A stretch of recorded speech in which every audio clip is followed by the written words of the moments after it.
அப்பவே சொன்னல இதெல்லாம் முடியாதுன்னு. என்ன சொன்னாலும் கேட்க மாட்டேன்னு அடம் பிடிக்கிறியம்மா. போய் உட்காரு. இல்ல பரவாயில்லக்கா. நேர மாசமா இருக்கிற, என்ன பண்றது?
ஏன் வண்டி நிறுத்துறீங்க? பிரசவ வேதனையா? ஆஸ்பத்திரி போனியா? கொஞ்சம் உதவி பண்ணுங்கயா, சீக்கிரம் பண்ணுங்க. ஐயா உதவி பண்ணுங்க. பாவையா சார் ஃபோன் கொடு. ஏங்க கொஞ்சம் அமைதியா இருங்க. உதவி பண்ணுங்க. புண்ணியமா ஹலோ சேட்டு, அர்ச்சனாவை காணும் சேட்டு. என்னது? சிஸ்டர் காணுமா? செல்வம் பையன் அர்ச்சனாவை வீட்டை விட்டு அடிச்சு விரட்டிட்டான் சேட்டு. நாங்களும் எல்லா இடத்துலையும் தேடி பார்த்துட்டோம், எங்கேயுமே கிடைக்கல. அதான் ஒருவேளை உங்களை பார்க்க வந்திருக்குமோன்னு விசாரிக்கலான்னு ஃபோன் பண்ணேன். இல்ல சிவா, நான் திருப்பதில இருந்து இப்பதான் ஊருக்கு வந்துட்டு இருக்கேன்.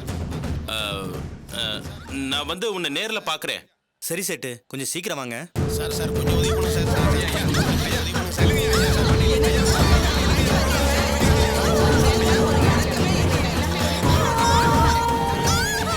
ஏன்பா யாராவது போய் ஆட்டோவை கூட்டு வாங்களே. பொண்ணு இப்படி துடிக்குது. வயிறு வரை இறங்கிருச்சு. அம்மா போய் எல்லாரும் கொஞ்சம் புடவை எடுத்துட்டு வந்து எல்லாம் மறைச்சு பிடிங்க. சீக்கிரம் போய் எடுத்துட்டு வாங்க. சீக்கிரம்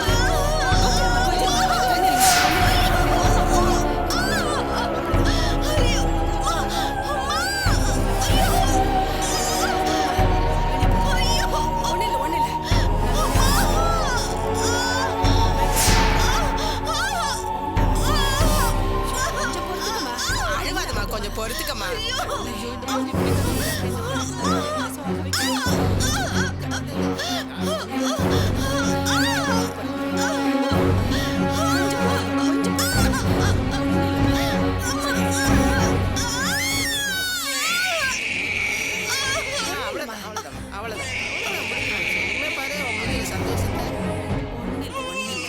கொஞ்சம் துணியை சுடுதண்ணியை எடுத்துட்டு வாமா. போ. என்ன புள்ளமா? ஆம்பளை புள்ளதான். அர்ச்சனா, அம்மா உனக்கு ஆம்பளை புள்ள பிறந்திருக்குமா? உன் புள்ள பிறந்த நேரமாவது இனிமே உன் வாழ்க்கை நல்லபடியா இருக்கட்டுமா. கவலைப்படாத அர்ச்சனா. அர்ச்சனா,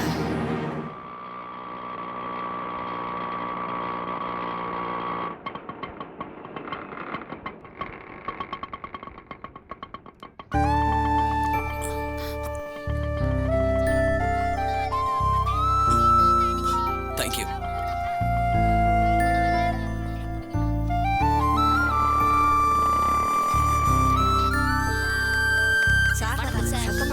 வணக்கம் அம்மா. வணக்கம்மா. வணக்கம். வணக்கம் வணக்கம் வணக்கம் வணக்கம். போய் விளையாடுங்க போங்க. வெளியூர் போயிருந்தீங்களே, போன விஷயம் என்னாச்சு? 4-5 தொண்டு நிறுவனங்களை சந்திச்சு பேசிட்டு வந்திருக்கேம்மா. அவங்களும் உதவி பண்றதா வாக்குறுதி கொடுத்திருக்காங்க. அந்த உதவி கிடைச்சதுன்னா நம்ம இல்லத்தை இன்னும் பெருசாக்கிடலாம். எல்லாம் ஒழுங்கா தானே போயிட்டு இருக்கு? எந்த பிரச்சனையும் இல்லையம்மா? இல்லத்துல எந்த பிரச்சனையும் இல்ல, எல்லாம் நல்லபடியா தான் போய்கிட்டு இருக்கு. ஆனா என்னம்மா ஆனா நினைக்கிறீங்க? என்ன விஷயம்? அது வந்து நம்ம இல்லத்துக்கு உதவி பண்ணிட்டு இருந்தாங்களே அர்ச்சனா மேடம். அர்ச்சனா மேடத்துக்கு என்னாச்சு? நடக்க கூடாதெல்லாம் நடந்து போச்சு சார். ஏற்கனவே அர்ச்சனா மேடத்துக்கும் அவங்க வீட்டுக்காரருக்கும் பிரச்சனை இருந்தது இல்லையா? அது இப்ப ரொம்ப பெருசாயி அவர் அர்ச்சனா மேடத்தை வீட்டை விட்டே வெளியே தரத்திட்டாரு. உண்மையா சொல்றீங்க? உண்மைதான் சார். ஊருக்கு போன இடத்துல நீங்க டிவி நியூஸ் பார்க்கலையா சார்? இல்லம்மா, போன இடத்துல வேலை அதிகமா இருந்ததுனால டிவி பார்க்க நேரம் இல்ல. என்ன விஷயமா? அர்ச்சனா மேடத்தோட வீட்டுக்காரரு செல்வம் அர்ச்சனா மேடத்துக்கும் உங்களுக்கும் தப்பான உறவு இருக்குன்னு நீங்களும் அர்ச்சனா மேடமும் சேர்ந்து அவரை கொல்ல பார்த்தீங்கன்னு டிவியில பேட்டி கொடுத்து ரொம்ப அசிங்கப்படுத்திட்டாரு சார். அதனால அர்ச்சனா மேடத்தை வீட்டை விட்டு வெளியே வரட்டிட்டாருன்னு கேள்விப்பட்டேன் சார். இந்த ஊர்ல இல்லாத போது இந்த குடும்பம் வேற நடந்திருக்கா? இப்ப அர்ச்சனா மேடம் எங்க இருக்காங்கன்னு தெரியுமா? அது தெரியல சார். அவனுக்கு மனிதாபிமானமே கிடையாதா? அந்த ஆள்லாம் திருந்தவே மாட்டான் போல இருக்குமா? என்ன சார் செய்யுது? நீங்க தானே கருணைக்குமார்? வணக்கம். வணக்கம் மேடம். என் பேரு ரேவதி. நான் வாசுவோட வைஃப். நான் உங்ககிட்ட கொஞ்சம் பேசலாமா? தாராளமா. அர்ச்சனாக்கா இங்க வந்தாங்களான்னு கேட்டுட்டு போலான்னு வந்தேன். இல்ல மேடம், நான் ஊர்ல இருந்து இப்பதான் வந்தேன். அர்ச்சனா மேடத்தை பத்தி எல்லா விஷயத்தையும் இவங்க சொன்னாங்க. ஆக்சுவலா என்னதான் நடந்தது? ஏன் சார் கேக்குறீங்க? அந்த செல்வம் இப்படி ஒரு மோசமான ஆளா மாறுவார்னு நான் கனவுல கூட நினைச்சு பார்க்கல. அர்ச்சனாக்கா மேல அபாண்டமா பழி போட்டு வீட்டை விட்டு துரத்திட்டு அந்த நந்தினிய கூட்டிட்டு வந்து வீட்டுல தங்க வச்சிருக்காரு. வாயும் வயிறுமா இருக்கிற அர்ச்சனாக்கா பழைய சுமந்துக்கிட்டு எங்க போனாங்க என்ன ஆனாங்கன்னே புரியல. என் மாமனாரும் சிவாவும் எங்கெல்லாமோ தேடி பார்த்துட்டு போலீஸ்ல கம்ப்ளைண்ட் கொடுத்துட்டு வந்திருக்காங்க. அதான் ஒருவேளை அக்கா இங்க வந்திருக்காங்களான்னு பார்த்துட்டு போலான்னு வந்தேன். இங்க வரவே இல்லையம்மா. அப்படி வந்தா கூட பரவாயில்லையேம்மா. நிறமாச கர்ப்பிணி வேற. எங்க போனாங்களோ, என்ன கஷ்டப்படுறாங்களோ. கடவுள் ஏன் அவங்கள இப்படி சோதிக்கிறாரோ தெரியல. செல்வம் இந்த அளவுக்கு கீழ்த்தரமா நடந்துக்குவான்னு நான் கொஞ்சம் கூட நினைச்சு பார்க்கவே இல்லை. அவனுக்கும் நந்தினிக்கும் உள்ள தப்பான உறவை நியாயப்படுத்திக்கிறதுக்காக என்னையும் அர்ச்சனா மேடத்தையும் சம்பந்தப்படுத்தி தப்பா பேசியிருக்கான். இதை நான் சும்மா விட போறதில்ல. எனக்கும் அர்ச்சனா மேடத்துக்கும் உள்ள புனிதமான நட்பை அவன் இப்படி அசிங்கப்படுத்தி கேவலப்படுத்திருக்கான். இதுக்கு எனக்கு நீதி வேணும், நியாயம் வேணும். ஆமாங்க, நான் கூட அர்ச்சனாக்காவுக்கு நடந்த அநியாயத்துக்கு செல்வத்தை பார்த்து நியாயம் கேட்கலான்னு சொன்னப்ப எங்க வீட்டுல வாசு மாமா யாருமே முன் வரல. செல்வம் ரொம்ப மாறிட்டதால அவர்கிட்ட பேசி பிரயோஜனமே இல்லைன்னு ஒதுங்குறாங்க. இல்லங்க, இது அர்ச்சனா மேடம் சம்பந்தப்பட்ட விஷயம் மட்டும் இல்ல. இதுல என்னை சம்பந்தப்படுத்தி இருக்கிறதுனால இதை சும்மா விடக்கூடாது. இதுக்கு நியாயம் கேட்டாகணும். அப்ப வாங்க சார், அந்த செல்வத்தை பார்த்து நடந்த அநியாயத்துக்கு நியாயத்தை கேட்போம். சரி வாங்க போலாம். அம்மா பாத்துக்கோங்க. பாத்துக்கிறேன் சார்.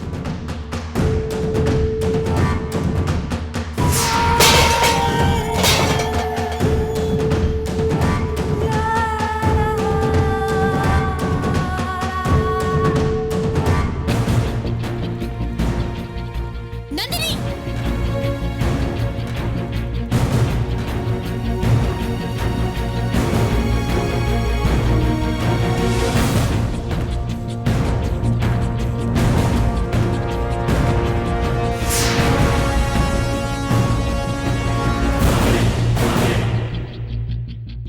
என்ன வேணும்? எதுக்கு வந்திருக்கீங்க? நியாயம் வேணும். கரையாம்புத்துல பாம்பு புந்த மாதிரி அர்ச்சனான்ற அப்பாவி பொண்ணு வாழ்க்கையை அழிச்சு அந்த இடத்துல நீ வந்திருக்கியே. நீ எல்லாம் ஒரு பொம்பளையா? என்ன சம்பந்தப்படுத்தி அர்ச்சனா மேடத்தை கலங்கப்படுத்திருக்கியே. இதெல்லாம் அடுக்குமா? உனக்கெல்லாம் கொஞ்சம் கூட மனசாட்சியே இல்லையா? நான் ஒன்னும் சம்பந்தப்படுத்தல.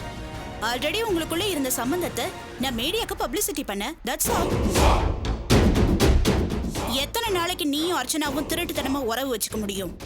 பல நாள் திருடன் ஒரு நாள் அகப்பட்டு தானே ஆகணும். அடி பாவி, அர்ச்சனா மேடத்து மேல எவ்வளவு மதிப்பு மரியாதையும் வச்சிருந்தேன்னு இந்த ஊருக்கே தெரியும். நிறுத்து. நீ செல்வத்து மேல கேஸ் போட்டு அவரை உள்ள தூக்கி வைப்ப. எந்த காம்ப்ரமைஸ்க்கும் ஒத்துக்க மாட்ட. ஆனா அர்ச்சனாக்காக மட்டும் கடைசி நேரத்துல மனசு மாறி ஜட்ஜ் முன்னாடி கேஸ் வாபஸ் வாங்குவ. முதல்ல எந்த காம்ப்ரமைஸ்க்கும் ஒத்துக்காம அர்ச்சனாக்காக மட்டும் கேஸ் வாபஸ் வாங்குனேன்னா என்ன அர்த்தம்? சும்மாவா வாங்கி இருப்ப? உங்க ரெண்டு பேருக்குள்ள அப்படி ஒரு உறவு. இதெல்லாம் அபாண்டம். செல்வம் பண்ண பாவத்துக்கு பரிகாரம் தேர்றதுக்காக தான் அர்ச்சனா மேடம் எங்க இல்லத்துக்கே உதவி பண்ணாங்க. அவங்க நல்ல மனசை நினைச்சு பார்த்து அவங்க செஞ்ச உதவிக்கு நன்றி கடனாதான் செல்வத்து மேல போட்ட கேஸையே நான் வாபஸ் வாங்கினேன். அதை தவிர நீங்க பழி போடுற மாதிரி வேற எந்த உறவும் கிடையாது. ஏய், இந்த காரணம் சொல்லி ஊரை ஏமாத்தின மாதிரி என்னையும் ஏமாத்தலான்னு நினைக்காத. அந்த அர்ச்சனா அவ மேல தப்பு வச்சுக்கிட்டு என்னையும் செல்வத்தையும் சம்பந்தப்படுத்தி டிவில பேட்டி கொடுப்பா. அதை பார்த்துட்டு நான் சும்மா இருக்கணுமா? அதான் உங்க ரெண்டு பேருக்குள்ள இருக்கிற உறவை ஆதாரத்தோட மீடியாவுல வெளிப்படுத்தினேன். அது உண்மைங்கிறதுனாலதான் அர்ச்சனாவே வீட்டை விட்டு வெளியில போயிட்டா. அப்படி போனவளுக்காக யாரும் நியாயம் கேட்டு இங்க வர வேணாம். முதல்ல வெளியில போங்க. என் பேரை சம்பந்தப்படுத்தி என்ன கலங்கப்படுத்தினதுக்காக உன் மேல மான நஷ்ட வழக்கு போட்டா என்ன ஆகும் தெரியுமா? ஏய், போய் எந்த கோர்ட்ல வேணாலும் கேஸ் போடு. எங்க கிட்ட ஆதாரம் ஸ்ட்ராங்கா இருக்கு. உனக்கு அர்ச்சனாவுக்கு தப்பான உறவு இருக்குன்னு நாங்க பிரஸ் மீட்லயே சொல்லிட்டோம். அடச்சி நிறுத்து. நானும் பாத்துக்கிட்டே இருக்க. ரொம்ப ஓவரா தான் பேசிட்டு இருக்கேன். நீ ஒரு பொண்ணு தானே, உனக்குள்ளேயும் மனசாட்சி இருக்கும், ஈவு இறக்கம் இருக்கும்னு சொல்லிதான் உன்னை பார்த்து பேசிட்டு போலான்னு வந்தோம். உன் மனசாட்சியை தட்டி எழுப்பி செஞ்ச தப்ப உணர வச்சு அர்ச்சனாக்கா வாழ்க்கைய காப்பாத்தலான்னு வந்தா கொஞ்சம் கூட குற்ற உணர்ச்சி இல்லாம பேசிட்டு இருக்க. நீ வெளிநாட்டுக்கு போற மாதிரி ஊர் உலகத்தையும் அர்ச்சனா அக்காவையும் நம்ப வச்சு ஏமாத்திட்ட. செல்வ மாமாவை மயக்கி மடியில போட்டுக்கிட்ட. இத்தனை நாளா திருட்டுத்தனமா தலைமறைவு வாழ்க்கை வாழ்ந்துட்டு இருந்த நீ இந்த நல்ல மனுஷன் மேலயும் அர்ச்சனா அக்கா மாதிரி ஒரு குடும்ப பொண்ணு மேலயும் தப்பான பழி சுமத்திரியா? இந்த பாவம் உன்னை சும்மா விடாது. ஏய், நீ யாரு என் குடும்ப விஷயத்துல தலையிடுறதுக்கு? நீ என்ன இவங்க கள்ள உறவுக்கு சப்போர்ட் பண்ற புரோக்கரா? என்ன சொன்ன? உன் குடும்ப விஷயமா? உனக்கும் இந்த குடும்பத்துக்கும் என்னடி சம்பந்தம்?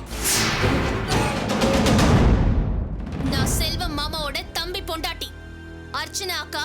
நான் வாழ வந்த குடும்பத்துல மூத்த மருமகன். அப்படி பார்த்தா செல்வம் மாமாவோட குடும்பத்துல நானும் ஒருத்தி. என் குடும்பத்துல ஒருத்தருக்கு பாதிப்பு வந்தா நான் வராம வேற யார் வருவாங்க? நிறைய படிச்சுட்டு நாகரிக வேஷம் போட்டா மட்டும் பத்தாது, ஒழுக்கமாவும் நடந்துக்கணும். தாலி கட்டின புருஷனை தள்ளி வச்சுட்டு அடுத்தவ புருஷனை வளைச்சு போட்டிருக்கியே, நீ எல்லாம் ஒரு குடும்ப பொண்ணா? உன்னெல்லாம் எந்த லிஸ்ட்ல சேர்க்கறது?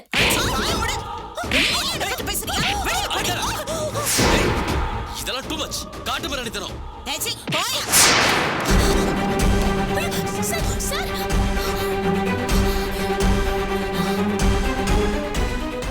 அடி பாவி, உன் மனசுல கொஞ்சம் கூட ஈவு இறக்கமே கிடையாதா?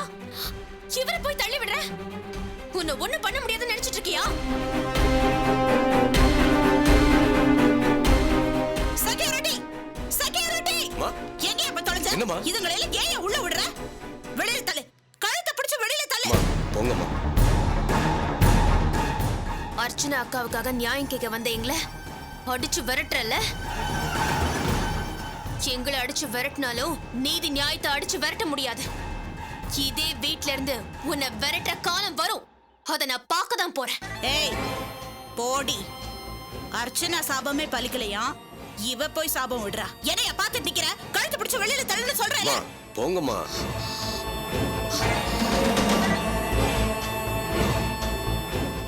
சார் வாங்க சார்.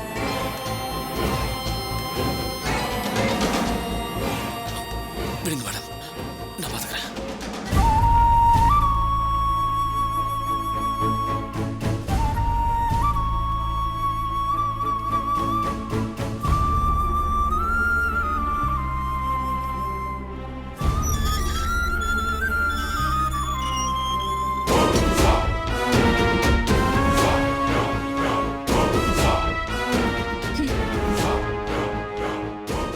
சேட்டு வந்து உட்காருங்க. இல்ல பரவாயில்ல, இருக்கட்டும். என்ன நடந்துச்சு சிவா? என்னென்னமோ நடந்து போச்சு சார். செல்வம் இப்படி மாறுவான்னு நான் கொஞ்சம் கூட எதிர்பார்க்கவே இல்லை சேட்டு. அர்ச்சனா என்ன ஆனாங்க, எங்க போனாங்க, ஒரு விவரமும் தெரியல. நான் திருப்பதிக்கு போயிருந்தேன். நடந்த விஷயம் எனக்கு எதுவுமே தெரியாது. நீ அர்ச்சனாவை பத்தி ஃபோன் பண்ணப்பதான் அவங்க காணாம போன விஷயமே எனக்கு தெரிஞ்சது. ஆமா, சிஸ்டர் நீங்க எல்லா இடத்துலயும் தேடி பாத்தீங்களா? எனக்கு தெரிஞ்சு எல்லா இடத்துலயும் தேடி பார்த்துட்டேன் சேட்டு. நானும் செல்வத்தோட அப்பாவும் போலீஸ் ஸ்டேஷன்ல கூட கம்ப்ளைண்ட் கொடுத்துட்டோம். அங்க இருந்து எந்த தகவலும் கிடைக்கல. அந்த செல்வத்தை எதிர்த்து கேட்க ஆள் இல்லைன்னு இப்படி எல்லாம் பண்ணிட்டு இருக்கானா? ஆமா சேட்டு, அவனுக்கு ரொம்ப திமிராயி போச்சு. நானும் செல்வத்தோட அப்பாவும் அவன் வீட்டுக்கு அர்ச்சனாவுக்காக நியாயம் கேட்க போனப்ப எங்களை அசிங்கமா பேசி அவமானப்படுத்தி அனுப்பிட்டான். ஏற்கனவே நான் சிஸ்டர் விஷயத்துல நியாயம் கேட்க போனப்போ என்னையும் இதே மாதிரி தான் அவமானப்படுத்தி அடிச்சு அமிச்சிட்டான். அதனால தான் நான் அர்ச்சனா விஷயத்த சுஷில்குமார் கிட்ட போய் சொன்னேன். அவரும் அவனை கூப்பிட்டு மிரட்டி இருக்காரு. அப்படியே சிஸ்டரை விரட்டி அடிச்சிருக்கான்னா எனக்கு ஒன்றும் புரியல. என்ன சேட்டு சொல்றீங்க? அர்ச்சனா விஷயத்த சுஷில்குமார்ட்ட சொன்னது நீங்களா? ஆமா, ஏன் என்னாச்சு? சரியா போச்சு போங்க. அவன் அர்ச்சனாவை வீட்டை விட்டு தொடர்ந்ததுக்கு அவன் இந்த காரணத்தை தான் சொன்னான். என்ன சொல்ற சிவா? அர்ச்சனா சுஷில்குமார் கிட்ட போய் அவனை பத்தி கம்ப்ளைண்ட் பண்ணி அவன் தொழில பாழாக்க நினைச்சா, அதனாலதான் அவளை வீட்டை விட்டு விரட்டினேன்னு என்கிட்டே காரணத்தை சொன்னான். அட கடவுளே, அர்ச்சனா சிஸ்டருக்கு நல்லது பண்ணணும்னு நினைச்ச காரியம் இப்படி கெடுதல்ல போய் முடிஞ்சிருச்சே. நொண்டி குதிரைக்கு சறுக்குனது சாக்குன்ற மாதிரி எப்படா அர்ச்சனா வீட்டை விட்டு துரத்தலான்னு பார்த்தாரு. அதுக்கு இதை பயன்படுத்திக்கிட்டாரு. என்ன ஆனாலும் சரி, அந்த செல்வத்தை நம்ம சும்மா விடக்கூடாது. அதுக்கு முன்னாடி நம்ம சிஸ்டரை எப்படியாவது தேடி கண்டுபிடிச்சாகணும் சிவா. ஆமா சேட்டு, நானும் முடிஞ்ச அளவுக்கு தேடி பார்க்கறேன். நீங்களும் உங்களுக்கு தெரிஞ்ச இடத்துலலாம் முயற்சி பண்ணி எப்படியாவது கண்டுபிடிக்க பாருங்களேன். சரி, நான் கிளம்புறேன்.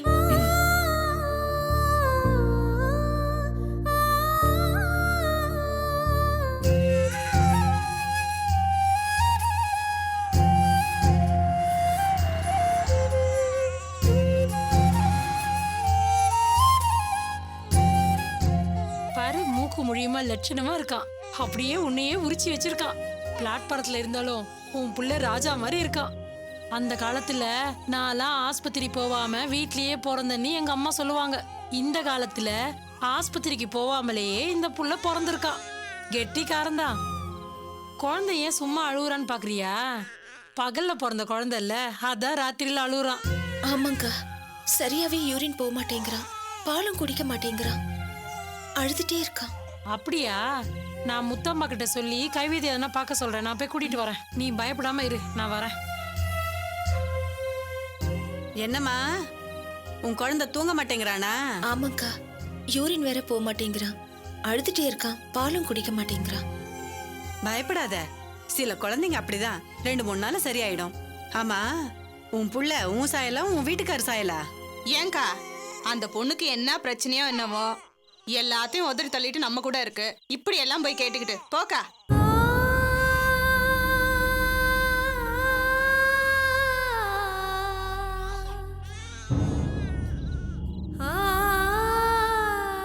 உன்னை எங்கேயோ பார்த்தேன் நான் அன்னைக்கு சொன்னேன்ல, இப்ப எனக்கு ஞாபகம் வந்துருச்சு. உன் வீட்டுக்கார பத்தி டிவில பேசினல்ல? ஆமா, நீ அர்ச்சனாக்கார் முதலாளி சம்சாரம் தானே? நீ அந்த டிவில வந்த அர்ச்சனா தானே? உங்களுக்கு யார் சொன்னது? எனக்கு யாரும் சொல்லல. எங்க ஊர்ல இருக்கும்போது டிவில நான் பார்த்தேன். நானும் எங்க ஊர் பொம்பளைங்களும் உனக்காக சாமி கிட்ட வேண்டிக்கிட்டோம். உன்னை பார்த்ததுல இருந்து எங்கேயோ பார்த்த மாதிரி இருக்கேன்னு யோசனையிலே இருந்தேன். இப்பதான் ஞாபகம் வந்தது.